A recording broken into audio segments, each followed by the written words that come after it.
kirimkan Roh Kudus. Mengapa tidak bisa? Karena itu bukan ranah atau areanya. Yesus sebagai manusia, dalam artian sebagai juru selamat. Kalau Yesus adalah Allah terkait dengan penyelamatannya, maka kematian Yesus di atas kayu salib itu adalah kematian manipulasi. Mengapa kematian manipulasi? Karena ternyata darah yang kita lihat di film-film, darah yang kita baca di Alkitab, sesungguhnya bukanlah darah manusia. Jadi Yesus tidak benar-benar mati di atas kayu salib, dan itu salah. Yesus itu benar-benar mati di atas kayu salib. Tidak ada manipulasi terhadap pribadi Yesus ketika Yesus ada di kayu salib. Nah, tidak bermakna bahwa ini menunjukkan Bapa lebih tinggi daripada Yesus, sama sekali tidak. Tapi memang Yesus sebagai manusia, sebagai juru selamat, tidak bisa lebih mengerjakan sesuatu kecuali terkait dengan karya penyelamatan itu sendiri. Terima kasih. Terima kasih Pak Dr. Hanas, Pak Stefanus, Pendeta Stefanus Yohanes. Cukup puas Pak, Bapak ada langsung bertanya. Ibu Yuliana mengatakan langsung to the point, pertanyaan singkat, padat, menjadi berkat tentang Tritunggal atau Oneness. Silakan Ibu Yuliana. Bisa didengar Ibu Yuliana yang mengatakan, silakan. Ya, terima kasih Pak Peter. Shalom, Dr. Hanas. Ya, saya mau menanyakan hal yang praktis saja. Yang pertama, mohon pencerahan Pak, bagaimana saat ini kita bisa memahami dan mengimajinasikan ketika kita berdoa, ketika kita menyembah Tuhan, begitu. Bagaimana praktisnya kalau Pak Hanas sedang berdoa menyembah Tuhan? Bapa di surga, Yesus, dan Roh Kudus, pemahaman apa Pak ketika kita bersekutu dengan Tuhan dengan bahasan Tunggal Tri ini? Lalu yang kedua, ada firman Tuhan mengatakan di Ibrani 10 ayat 12, Yesus duduk untuk selama-lamanya di sebelah kanan Allah Bapa. Di 1 Petrus 3 ayat 22, bagaimana duduk di sebelah kanan Allah Yesus itu. Nah, kira-kira mohon pencerahan Pak, bagaimana sebenarnya di surga itu bagaimana begitu ya? Yesus duduk di sebelah kanan Allah Bapa. Hal apa yang bisa kita imajinasikan pekerjaan Allah Bapa, Roh Kudus, dan Yesus saat ini? Mohon pencerahannya Dr. Hanas supaya kita semakin bisa mengasihi Tuhan. Terima kasih. Semua dengarkan baik-baik statement saya ini ya. 5 menit ini adalah merupakan kata kunci. Saya ulangi, semua peserta webinar jangan bergerak dalam waktu 5 menit. Statement saya, kalau Tuhan itu hanya Bapa,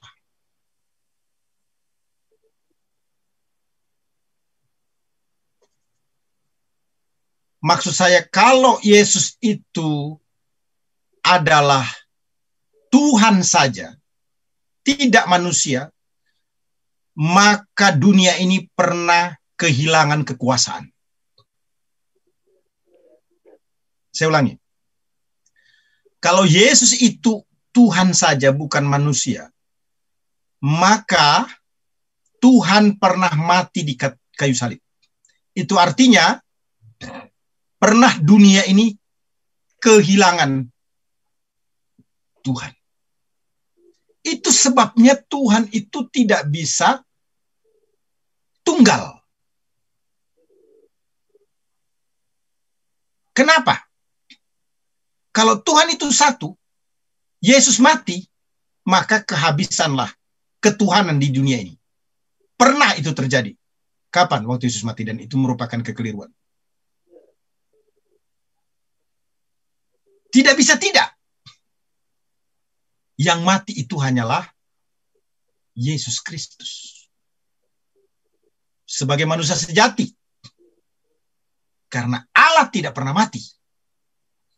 Dan kematian Yesus Kristus itu tidak ditujukan kepada siapa-siapa, tapi juga untuk keadilan Allah. Bapa tidak pernah mati. Roh Kudus tidak pernah mati. Hanya Yesus yang pernah mati. Itu harus dipahami dengan baik-baik. Nah, waktu kita berdoa, kita menyembah siapa? Yesus Kristus. Yesus yang seperti apa yang Anda sembah? Yesus yang pernah mati dan bangkit untuk menebus dosa. Apa artinya Bapa dan Roh Kudus bagi kita? Kalau kita tidak menerima Yesus sebagai Tuhan dan Juru Selamat pribadi. Saya ulangi. Apa artinya Bapa dan Roh Kudus bagi kita? Kalau Yesus tidak pernah mati di atas kayu salib. Bapa dan Roh Kudus tidak ada artinya bagi kita kalau Yesus tidak mati di atas kayu salib. Kenapa? Dengan kematian Yesus di atas kayu salib, itulah satu-satunya cara kita diperdamaikan dosanya dengan Allah Bapa.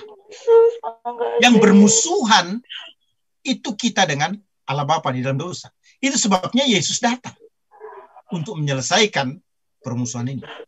Nah, ketika kita berdoa beribadah, mengingat kematian Yesus, kita beriman kepada pengorbanan Kristus, maka yang Bapa Surgawi lihat itu bukan lagi kita sebagai manusia berdosa, tetapi darah Yesus. Ingat, yang Bapa lihat itu bukan diri kita, tetapi Yesus yang kita terima mati di atas kayu salib. Dan Yesus yang kita terima di atas kayu salib itu tidak bisa terjadi kalau bukan pekerjaan Roh Kudus yang meyakinkan kita.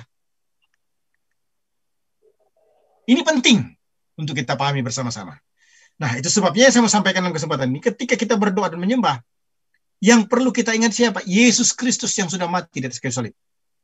Dan itu tidak bisa terjadi kalau bukan pekerjaan Roh Kudus. Begitu loh. Dan kematian Yesus Kristus itu diperuntukkan kepada Allah, yaitu Bapa. Jadi ini tidak bisa dipisah-pisah. Merupakan satu kesatuan yang berbeda pribadinya. Yesus sudah tidak ada di bumi. Itu sebabnya Roh Kudus diberikan. Roh itu tidak bisa mati. Yang mati di atas kayu salib itu bukan Roh Kudus. Yesus. Kenapa? Karena yang mati itu harus manusia. Limited. Natural. Di dalam tubuh Yesus Kristus. Bapa tidak pernah mati. Roh Kudus tidak pernah mati. Yang pernah mati hanya Yesus Kristus. Kita hanya bisa mendapat pengampunan dari Allah Bapa karena percaya Yesus. Karena yang dilihat oleh Allah Bapa adalah darah Yesus. Dan kita bisa percaya Yesus tidak bisa terjadi kalau bukan karena pekerjaan karya Roh Kudus. Yang terakhir, yang kedua. Satu lagi, Pak. Oh, ya. Yang disebut duduk di sebelah kanan Allah Bapa itu bukan pangku-pangkuan. Yang disebut dengan duduk di sebelah kanan Allah Bapa itu bukan jejer-jejeran. Yang disebut duduk di sebelah kanan Allah Bapa itu bukan soal position. Makna duduk di sebelah kanan Allah Bapa itu, the right, itu bisa dikatakan juga di tempat yang benar, di tempat yang tepat. Itu bermakna apa yang dikerjakan oleh Yesus di bumi sebagai Savior atau sebagai Juru Selamat itu telah diterima oleh Bapa, yaitu Allah. Telah diterima oleh Sang Pengutus, yaitu Bapa. Artinya, the right, di tempat yang tepat. Diterjemahkan juga di sebelah kanan itu, ingin menunjukkan quality, bukan position. Artinya Yesus itu ditempatkan, diterima karyanya oleh Allah Bapa. Sehingga dia diposisikan, dihormati oleh Allah Bapa itu sendiri. Siapa yang menilai? Siapa yang menerima pekerjaan Yesus Kristus? Tidak ada lain kecuali Allah Bapa. Dan ketika Yesus duduk di sebelah kanan, itu artinya pekerjaan Yesus dianggap tuntas selesai. Grade A. Karena menyelesaikan dengan excellent, mati di atas kayu salib. Terima kasih. Thank you, Dr. Hanas. Tuhan memberkati. Luar biasa. Terima kasih, Dr. Hanas, atas pencerahannya 5 minutes tadi tentang statement Bapak bahwa Tuhan itu tidak bisa tunggal. Jadi bagi Bapak Ibu yang telah menyimak dengan jelas, silakan yang langsung bertanya dengan menjadi bagi kita semua. Pak Edwin Rodonu ingin memberi komentar sedikit barangkali langsung tentang Tuhan itu tidak bisa tunggal dari Dr. Hanas. Silakan Pak Edwin Rodonu dan Anda. Terima kasih Pak. Jadi mungkin yang dimaksudkan dengan Pak Hanas adalah Tuhan itu tidak bisa tunggal, bukan berarti mengingkari bahwa Tuhan itu esa. Tidak. Tetapi penjelasan tidak bisa tunggal itu dalam pengertian penjelasan kematian Yesus di kayu salib. Jadi Yesus mati di kayu salib sebagaimana dijelaskan oleh Pak Hanas itu adalah sebagai manusianya. Begitu. Jadi bukan karena sebagai dia Tuhannya, tetapi sebagai manusia. Saya kira itu jelas. Jadi kalau dikatakan bahwa tidak bisa tunggal, Tuhan itu tidak bisa tunggal, bukan berarti mengingkari bahwa Tuhan itu esa. Gitu ya. Kita mesti bedakan. Setuju. Ya, setuju, benar. Ya. Terima kasih. Itu aja komentar saya. Tuhan berkati. Ya. Terima kasih Pak Edwin Rodonu dari jauh-jauh telah memberikan masukannya kepada juga pada Dr. Hanas yang memberikan pencerahan. Silakan Pak Ibu langsung bertanya beriksi tentang tunggal oneness. Silakan. Halo. Silakan ada Andre. Shalom Dr. Hanas. Shalom. Pak Andre Kurniawan, Pak Ari Wijaya. Brother Uyau ya? Ya, silakan. Ya, baik. Terima kasih. Ya, Brother Uyau, silakan. Terima kasih untuk penjelasannya yang luar biasa pada malam hari yang sudah kita dengar bersama-sama. Sungguh memberkati dan memperkaya pengetahuan kita lagi. Yang saya ingin tanyakan, Dr. Hanas, pada Kejadian pasal 1, pada saat penciptaan langit dan bumi. Ketika kita mendengar penjelasan Dr. Hanas tadi, kita mengetahui bahwa Allah itu dalam substansi dan juga eksistensinya dinyatakan dan dijelaskan kepada kita. Nah, yang saya ingin tanyakan adalah apakah ketika penciptaan langit dan bumi itu Allah Bapa, Allah Anak, Allah Roh Kudus hadir bersama-sama di situ dalam penciptaan itu. Itu yang pertama yang saya ingin tanya. Sebab ada penafsiran yang menyampaikan bahwa Allah Bapa, kemudian Allah Roh yang melayang-layang di udara, Allah berfirman, itu dinyatakan dan itu seperti menunjukkan bahwa Tritunggal Allah itu hadir. Nah, saya ingin penjelasannya berkaitan mengenai. Kemudian yang kedua yang saya ingin tanyakan dalam Kejadian pasal 1, ketika Allah menciptakan langit dan bumi itu, dalam ayat yang ketiga dikatakan bahwa Allah menciptakan terang dan memisahkan terang itu dari gelap. Nah, terang apa yang diciptakan oleh Allah? Sebab kalau kita melihat, kalau misalnya merujuk kepada matahari, bulan, bintang, seperti itu baru dicatat dalam ayat yang ke-14. Kemudian ada pengajaran, penafsiran yang juga pernah saya baca dengar bahwa seolah-olah ini mengarah kepada Allah Anak atau Yesus Kristus. Seperti itu, sebab Yesus menunjukkan, menyatakan dirinya sebagai terangnya. Kemudian itu merujuk dalam kitab Wahyu bahwa di kota Allah nanti ada terang yang bersinar, yang dimana di sana tidak perlu lampu. Yang saya ingin tanyakan adalah terang apa yang diciptakan dalam Kejadian pasal 1 ayatnya 3. Terima kasih Dr. Hanas. Terima kasih banyak. Baik. Kejadian 1 ayat 1 ini jelas sekali ini menggunakan kata Elohim. El itu Allah, Hirekiot Mem itu jamak. Jadi tidak bisa dipahami Allah itu tunggal. One person. di dalam kitab suci Allah memperkenalkan dirinya, Elohim. Itu berarti ingin memperkuat kepada kita bahwa konsep Tritunggal itu sudah dimulai di sini. Kemudian Roh Allah itu juga memperkuat, lebih spesifik lagi, ya, setelah dia menyatakan dirinya dalam kejamakannya, pada ayat yang kedua, ya, ada Roh Allah yang khusus, semacam ayam yang mengerami anak-anaknya, induk ayam yang mengerami anak-anaknya, ayamnya. Jadi Roh Kudus itu mengontrol, menguasai, tidak membiarkan tohu wabohu, langit dan bumi yang diciptakan yang belum berbentuk itu. Yang kedua, ayat 3, jadilah terang dan jadilah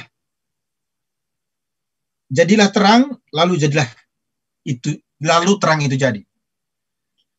Kita kalau baca seterusnya, yang dimaksudkan terang itu baru kita pahami. Sekarang ini kan kita baru paham. Kalau terang malam itu namanya bulan, terang siang itu namanya matahari. Begitu kan? Dan ayat-ayat selanjutnya menjelaskan itu. Timbul pertanyaan, yang mana terangnya sesungguhnya? Dipastikan waktu itu sudah ada terang. Cuma namanya belum ada.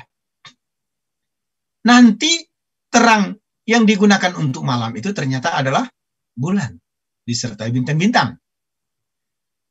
Ya kan? Nanti kemudian setelah membaca pasal 1 ini, maksud saya setelah ayat yang ketiga ini, kita baru tahu bahwa benda penerang yang disebut siang itu adalah matahari. Ini sama sekali tidak bicara tentang Yesus. Ini berbicara tentang apa? Terang itu. Nah, saya tidak bisa menjelaskan terang yang seperti apa waktu itu. Karena memang tidak dijelaskan juga dalam Alkitab. Terang seperti apa waktu itu. Tapi waktu itu ada benda penerang. Nah, karena Musa sebagai penulis Pentatuk, salah satunya Kejadian, tidak menjelaskan itu, maka saya berkata, jika dijawab terang seperti apa, saya juga tidak bisa menjawab. Karena yang ada cuma adalah terang. Nanti setelah itu baru dijelaskan benda penerang untuk malam, benda penerang untuk siang. Tapi tidak ada indikasi di sini Yesus diciptakan sebagai terang. Mengapa? Bapa, Anak, Roh Kudus itu ada di dalam kekekalan. Bapa itu kekal, Yesus itu kekal, Roh Kudus itu kekal. Nanti Yesus menyatakan diri sebagai manusia sejati, become place, sark egeneto dalam bahasa Yunani, diam di antara kita, among us, maka Yesus betul-betul menjadi utuh sebagai manusia sejati. Tetapi Yesus sebelumnya sebagai pribadi yang kedua, ada enggak di dalam Alkitab? Sudah ada, dan itu ada di dalam kekekalan. Di antara mereka tidak ada saling mencipta. Karena mereka kekal adanya. Walaupun mungkin ada kata-kata yang diterjemahkan oleh Lembaga Alkitab Indonesia, jika tidak hati-hati, kita memahami seolah-olah yang paling tua adalah Bapa, kemudian Yesus, kemudian Roh Kudus. Terlalu arogan juga kalau saya berkata, itu perlu dikoreksi. Tetapi memang benar demikian terjemahan itu. Perlu mengalami koreksi jika kita melihat naskah aslinya. Terima kasih. Terima kasih Dr. Hanas atas pencerahannya. Langsung Bapak Rafli Linardi yang mengangkat tangan, silakan langsung to the point. Ya, silakan. Selamat Pak malam. Rafli. Ya. Selamat malam. Mari Pak Rafli. Ya, selamat malam Pak Anas. Saya tadi sudah mendengar pencerahan Bapak Saya pikir semuanya sudah jelas Pak ya, bahwa memang Allah itu esa tetapi terdiri dari 3 pribadi, dan ini bisa kita lihat di Matius 3 Pak ya, ketika Yesus dibaptis ya, di mana Yesus sebagai anak dan ada Bapa di yang ada kedengaran suaranya serta ada Roh Kudus ya. Nah, sekarang pertanyaan saya sehubungan dengan ini mengenai apakah penyebutan Allah Bapa, Allah Anak, dan Allah Roh Kudus itu tepat? Karena kalau saya baca di Alkitab itu tidak ada memang penyebutan Allah itu Allah Bapa, Allah Anak, ataupun Allah Roh Kudus. Adanya adalah Bapa, Anak, dan Roh Kudus. Kalau anak itu adanya anak Allah, bukan Allah anak. Nah, bagaimana komentar dalam hal ini Pak Anas? Ya, betul. Pernyataan ini. Sebab kalau begini, ya inilah yang membuat orang-orang yang bukan Kristen itu mengatakan bahwa orang Kristen itu kok punya Allah ada 3. Allah Bapa, Allah Putra, dan Allah Anak, Allah Roh Kudus. Nah, kalau kita kembali ke Alkitab, memang tidak ada penyebutan Allah terhadap Allah Anak ataupun Allah Roh Kudus. Seperti tadi penanya yang tadi, disebut Allah Bapa, Allah Putra, Allah Roh Kudus. Sebenarnya yang ada itu adalah Allah cuma esa, seperti yang Bapak tadi katakan, ya kan? Nah, keesaan itu terdiri dari 3 pribadi, Bapa, Putra, dan Roh Kudus kan? Kalau Allah Anak tidak ada, di dalam Alkitab adanya anak Allah. Kenapa? Karena anak yang dari Allah gitu loh. Nah, ini bagaimana komentar Pak Anas? Terima kasih Pak. Iya, terima kasih. Betul yang Bapak katakan itu ya. Jadi yang Bapak katakan itu betul. Nah, tapi juga itu tidak bermakna bahwa kita menolak Allah adalah Bapa, kita menolak Roh Kudus adalah Allah, kita menolak Anak adalah Allah. Nah, dalam teks-teks Indonesia betul yang Bapak katakan itu ya. Bisa di-searching dan bisa dibuktikan itu ya. Nah, namun saya mau berargumentasi begini.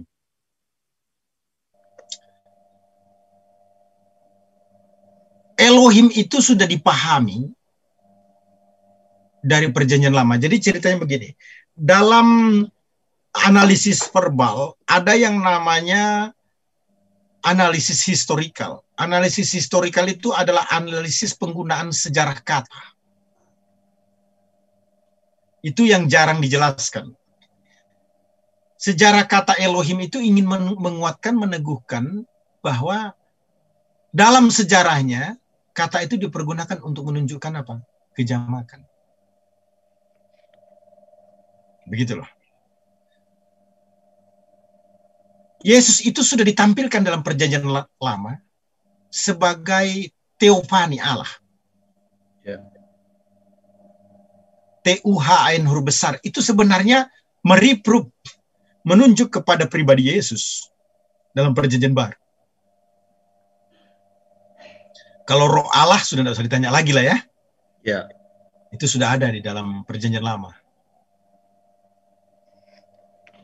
Nah, kenapa ini menjadi penting? Karena Tuhan itu ternyata di dalam Perjanjian Lama pernah menampakkan diri yang disebut dengan teofani. Salah satunya kepada Abraham. Tapi penampakan Allah kepada Abraham itu sebagai manusia juga pada waktu itu tidak permanen. Hanya untuk kepentingan tertentu. Nanti dalam Perjanjian Baru tidak lagi menjadi teofani, Allah menampakkan diri sesekali dalam bentuk manusia, tetapi betul-betul menjadi daging. Itu sebabnya meminjam rahim Maria. Sehingga Yesus itu bisa disentuh. Bahasa saya kalau dicucuk jarum kakinya, dia akan loncat. Kenapa? Karena dia betul-betul manusia sejati, tidak beda dengan kita adanya. Hanya dia tidak berbuat dosa. Nah itu. Jadi solusinya menurut hemat saya ya, ini kelemahan-kelemahan yang perlu dicek lagi, dalam artian ya kita sudah harus sangat bersyukur ya, berterima kasih karena Lembaga Alkitab Indonesia itu sudah luar biasa menjadi berkat buat kita ya. Luar biasa sekali sudah menjadi berkat bagi kita. Bagaimana untuk menolong kekurangan-kekurangan ini? Ya memang begitulah ya. barang produk itu kalau unggul itu selalu yang dicari apa? Kira-kira kelemahannya apa? Iya. Begitu pula. Ini lembaga Alkitab Indonesia ini sudah menerjemahkan Alkitab udah luar biasa. Ada di tangan kita itu sudah luar biasa menurut saya. Tapi ada enggak masih kelemahannya? Masih ada. Ada. Dan kelemahan itu tampaknya justru saya lihat menjadi sesuatu yang dimanfaatkan oleh orang-orang tertentu. Hanya saja jangan sampai itu melemahkan iman Kristen. Nah, itu sebabnya perlu webinar seperti ini untuk pembahasan yang lebih lanjut lagi. Terima kasih, Pak. Terima kasih, Dr. Hanas, Bapak Ketua Umum CMC, Bapak Rep Dr. Guna mungkin ingin berinteraksi tentang ini, Bapak Rep Gunadi. Bisa dikopi, didengar, Pak? Shalom. Bapak, kedengaran kah? Bapak Rep Gunadi itu? Ya, nggak kedengaran. Coba, Nathan. Iya, kedengaran itu Nathan yang mau tanya. Ya, Pak Nathan, silakan.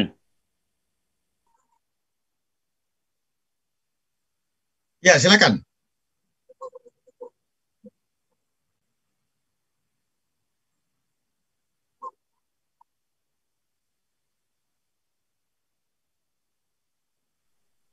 Tidak usah, jangan, tidak elok, silakan. Tidak usah. Sebut langsung aja.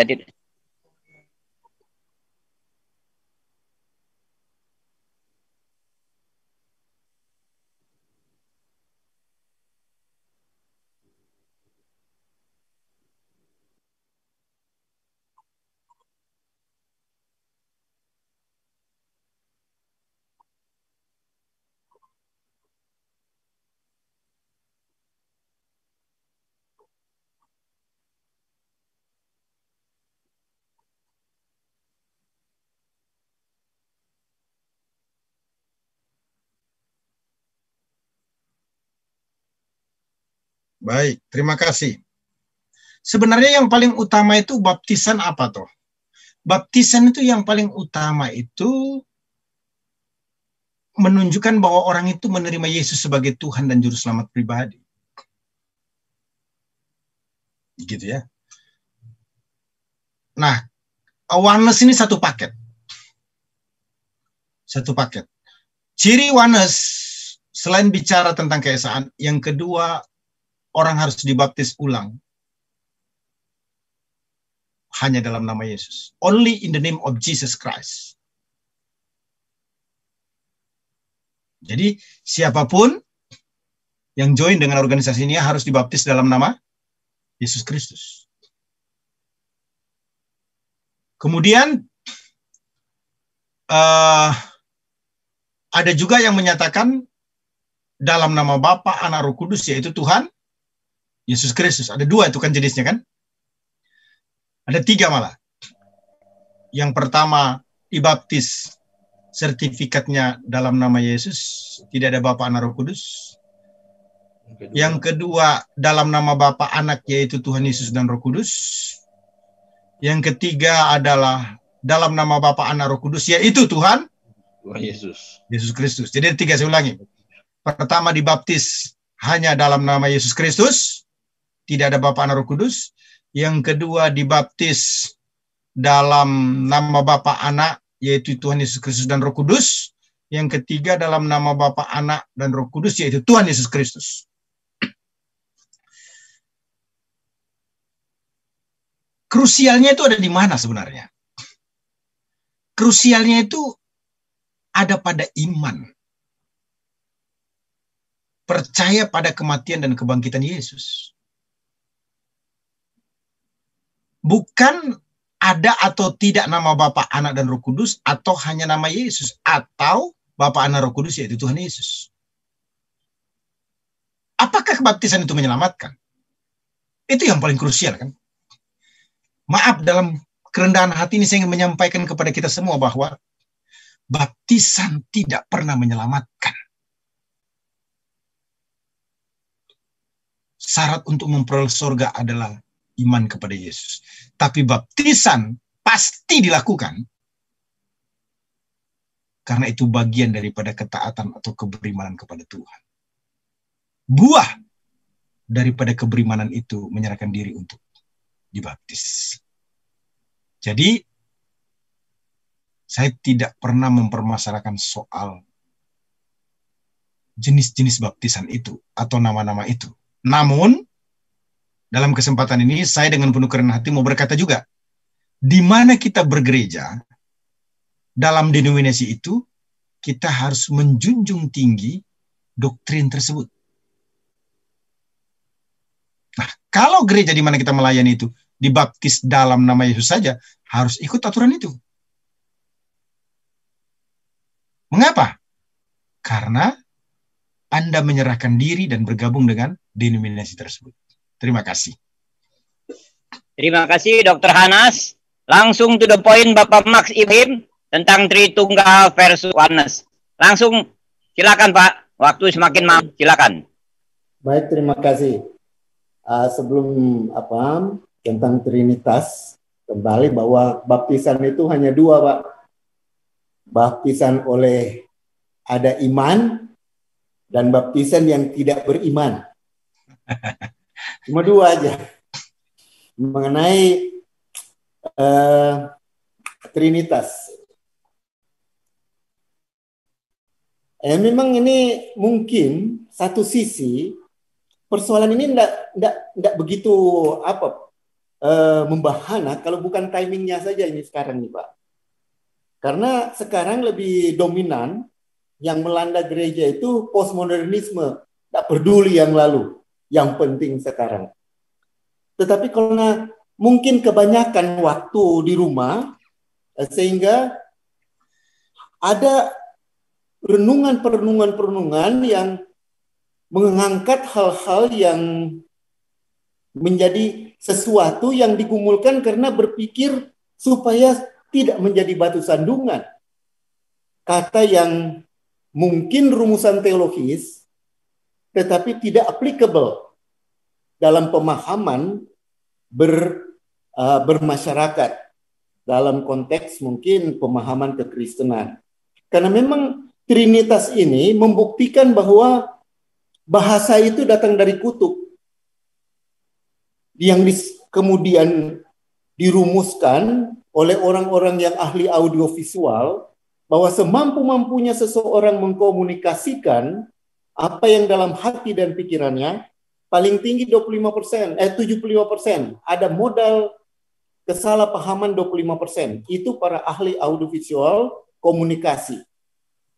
Nah, ini perlu dipahami bahwa mungkin timingnya ini menjadi di satu sisi tepat untuk dibahas, tetapi satu sisi sebenarnya bukan timing yang tepat. Dan saya mau mengatakan bahwa Trinitas memang ini jadi pergumulan karena sejak awal itu dikatakan satu. Itu tiga tapi satu. Namun satu itu istilahnya apa saya lupa ya, tidak dapat melebur. Itu istilahnya saya lupa, itu istilah teologis. Jadi kalau ini memang dalam keterbatasan manusia menggunakan bahasa dalam berkomunikasi, intinya bahwa bahasa itu, komunikasi itu perlu penyertaan Allah. Tanpa Allah, kita sulit untuk memahami. Bahkan murid-murid pun tidak bisa memahami Yesus Kristus pengertiannya. Yang kedua dalam masyarakat, bahwa dalam konteks Indonesia, sebenarnya Trinitas itu tidak ada masalah. Cuma yang tadi dikatakan, itu Allah Bapa, Allah Anak, dan Roh Kudus. Mungkin perkataan itu yang mungkin sulit diterima. Tetapi di dalam kebangsaan kita, di dalam Pancasila, ketuhanan itu luar biasa, satu mujizat bisa diterima, ketuhanan yang Maha Esa. Dan Esa yang dipakai ini adalah Esa Sangsakerta, yang tidak mungkin bisa diterima oleh orang Hindu. Tetapi bisa diterima.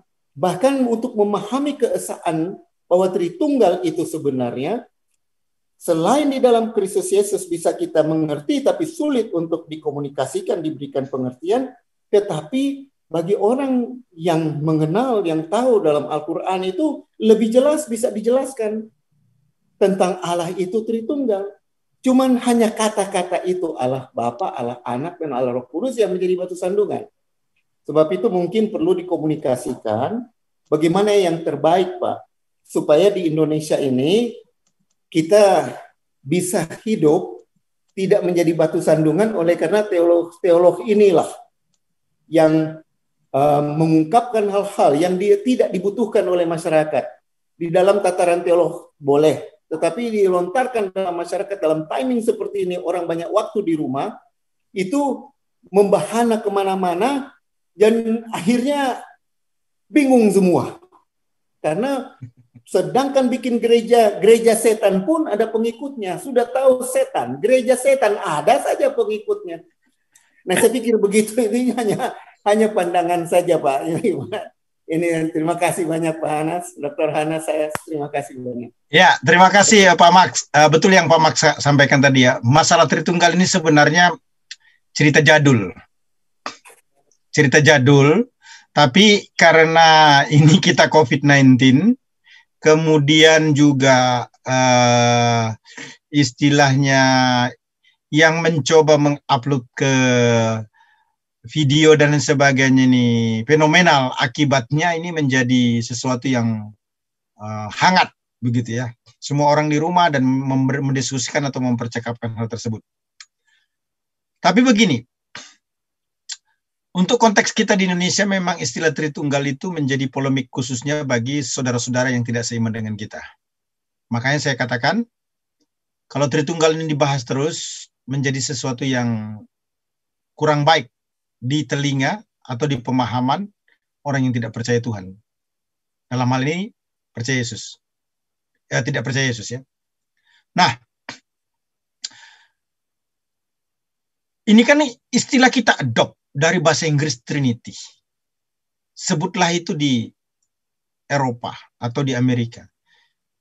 Di Amerika, di Eropa itu tidak pernah jadi masalah sesuatu yang sangat serius seperti di Indonesia. Karena populasinya di mereka itu adalah orang Kristen rata-rata, bukan seperti kita di Indonesia. Kita menjadi, sebutlah ya, minoritas, tanda kutip. Gitu. Nah, untuk itu apa yang harus kita kerjakan, yang harus kita lakukan? Yang bisa saya sampaikan dalam kesempatan ini adalah Tritunggal itu adalah keunikan iman Kristen, sesuatu yang tidak bisa dijelaskan secara tuntas, bukan karena remehan, tapi ini apa? Super, melampaui akal. Bukan tidak masuk akal, tapi melampaui akal. Itulah kehebatan keberimanan itu. Karena kita percaya pada sesuatu yang melampaui akal. Saya mau tanya secara jujur nih kepada kita semua. Apakah Bapak Ibu pernah lihat Yesus mati? Ada di antara kita yang pernah lihat Yesus mati? Enggak. Tidak ada. Kenapa bisa percaya? Karena beriman. Karena beriman pekerjaan Roh Kudus. Itulah hebatnya keberimanan dalam Yesus. Kalau hanya membaca kitab suci, maaf nih, terlalu banyak orang yang sudah membaca Alkitab dan tidak percaya Yesus Juru Selamat. Bukankah itu bisa kita pahami atau kita katakan patut dia tidak percaya, patut dia tidak menerima Yesus, karena memang dia tidak pernah lihat Yesus mati. Nah, itu sebabnya saya tidak berkata semuanya bicara tentang iman. Tapi pada level-level tertentu memang kita harus masuk pada satu dimensi, bukan tidak masuk akal, tetapi luar biasa. Nah, Tritunggal ini adalah keunikan daripada keberimanan Kristen itu sendiri. Jadi jangan pernah sok jagoan, sok pinter, untuk bisa menjelaskan Tritunggal secara tuntas. Dengan teori-teori apapun. Saya mau berkata dengan penuh kerendahan hati. Tidak ada teori yang sempurna untuk menjelaskan Tritunggal itu. Itu sebabnya saya mau sampaikan, jangan bermanipulasi, jangan berspekulasi, sehingga ada statement-statement yang keluar dari mulut merendahkan kewibawaan ataupun otoritas Alkitab sebagai upaya untuk menjelaskan Trinitas secara tunggal, akhirnya menolak hal tersebut. Nah, Tritunggal ini merupakan keunikan iman Kristen yang bisa diterima dengan iman, dengan penuh kerendahan hati, kemudian melihat secara langsung bagaimana peran-peran dari Bapa, Anak, dan Roh Kudus itu sendiri. Terima kasih. Terima kasih, Dr. Hanas. The last question. Pertanyaan terakhir bagi Bapak Ibu yang diberi kesempatan, yang telah menyimak. Silakan, waktu dan tempat diperkenan. Ya, silakan. Shalom, silakan, Pak Dr. Hanas. Iya, shalom Pak Andre. Shalom Pak Andre. Ya, puji Tuhan, luar biasa paparannya, saya diberkati. Memang Allah Tritunggal itu sulit dicerna oleh beberapa orang, tapi Allah Tritunggal itu bisa diibaratkan seperti segitiga, Pak. Itu kan segitiga 180 derajat. Tiap sudut itu 60 derajat. Misalnya Allah Bapa, Allah Anak, dan Roh Kudus. Sebetulnya antara Allah Bapa dan Allah Anak itu bisa dibuktikan Yohanes 3 ayat 16. Begitu besar Allah mengasihi dunia sehingga dikaruniakan anak yang tunggal, supaya yang percaya tidak binasa, tetapi memiliki hidup yang kekal. Dan anak dengan Roh Kudus juga bisa dibuktikan Kisah Rasul 1 ayat 8, Pak. Aku akan memberikan kuasa kepada setiap orang yang percaya. Yang percaya diberikan kuasa. Bukan karena jabatannya ini dan itu, bukan. Ini yang pertama, tetapi pertanyaan saya kepada Dr. Hanas, kenapa kedatangan Yesus Kristus kali yang kedua itu cuma Bapa yang mengetahui? Bagus. Dan yang kedua, mengenai baptisan, Pak. Kami pernah melayani orang yang koma, dan orang koma itu belum titik, Pak. Belum mati, Pak. Dan saya tanya jawab kepada beliau, saya ceritakan bahwa 2000 tahun yang lalu Yesus disalib untuk saya dan Bapak. Apakah Bapak siang hari ini mau terima Yesus sebagai juru selamat? Dan ini pengalaman kami, dia menitikan air mata. Apakah Bapak mau percaya terima Yesus siang ini? Saya akan berdoa untuk Bapak. Nangis dia, keluar air mata. Akhirnya mari Bapak dan saya berdoa, berdoanya terima Tuhan Yesus. Dan setelah terima Yesus, saya tantang lagi. Apakah Bapak mau dibaptis sesuai Markus 16 ayat 16? Siapa percaya dibaptis, diselamatkan. Ngangguk, Pak. Nangis lagi dia, keluar air mata. Jadi kesimpulan saya, orang koma mungkin sudah setahun, ada yang 5 tahun koma, itu masih bisa diinjilin, Pak. Akhirnya saya minta aqua kepada anaknya. Saya tidak baptis selam, Pak. Kalau baptis selam kan repot, Pak. Saya percik. Apalagi kalau di Kutub Utara, diselam bisa jadi es, Pak. Itulah pernyataan saya. Mantap. Mohon pencerahannya, Pak. Kenapa cuma Bapak yang mengetahui Yesus datang kali kedua? Terima kasih, Tuhan memberkati. Diskusi itu, cerita itu kan ketika Yesus ada di bumi dan dia ditanya. Memang Yesus tidak tahu. Kenapa? Yesus dalam status sebagai manusia sejati tidak bisa tahu akan hal tersebut. Itulah yang disebut dengan pembatasan manifestasi. Yesus tidak tahu, aneh kalau dia tahu. Mengapa saya katakan demikian? Karena itu ranahnya bukan ranah kemanusiaan, tapi ranah keilahian. Nah, Yesus waktu datang sebagai manusia itu ranah kemanusiaan. Makanya Yesus tidak bisa menjawab pertanyaan itu.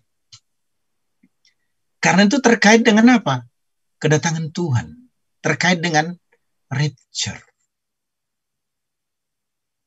Begitu. Makanya Yesus tidak tahu.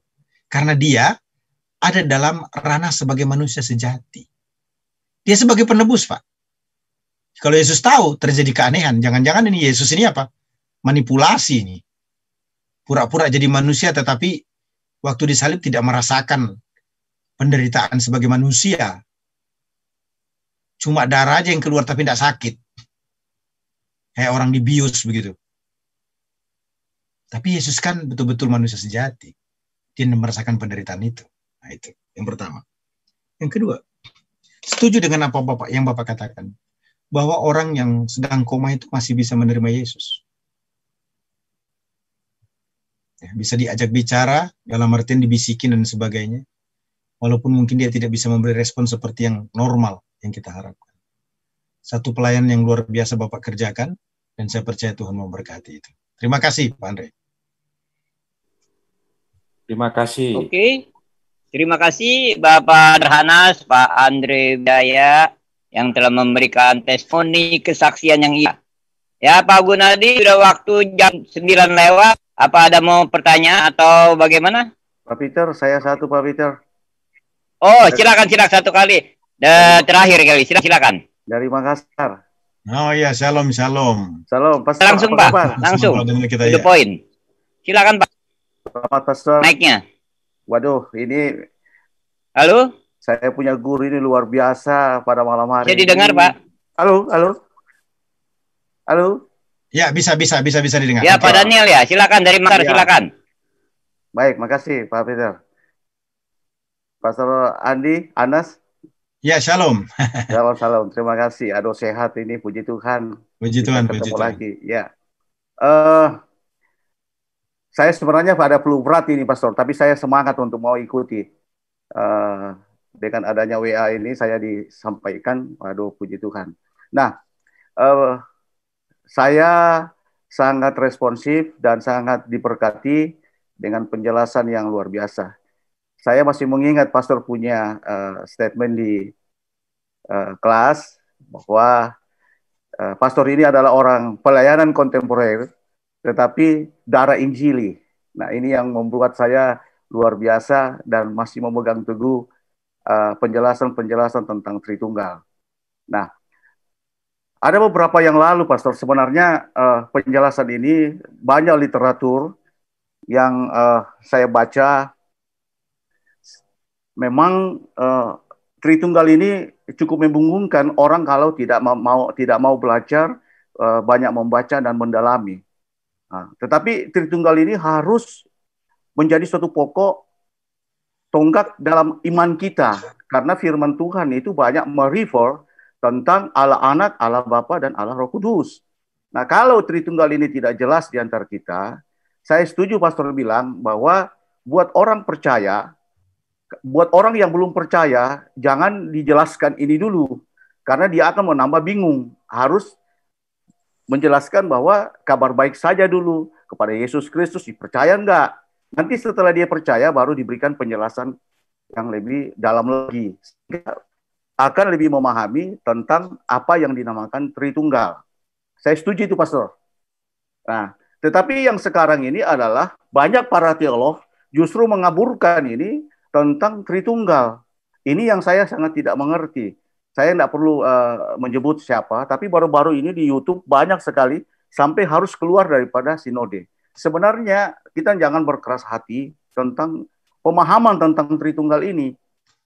Saya percaya kita semua, saya ya perlu banyak belajar bahwa Tritunggal ini perlu didalami lebih jauh.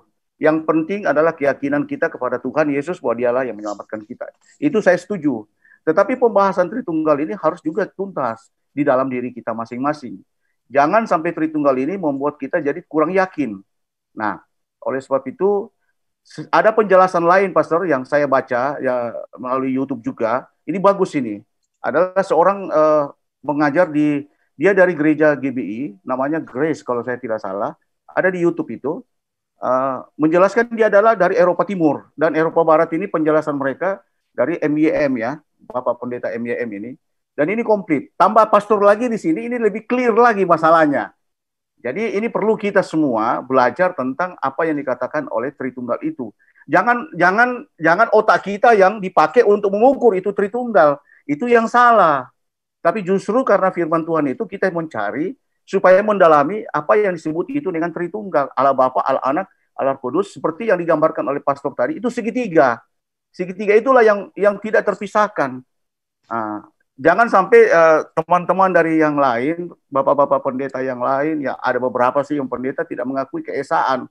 Ini yang sangat salah.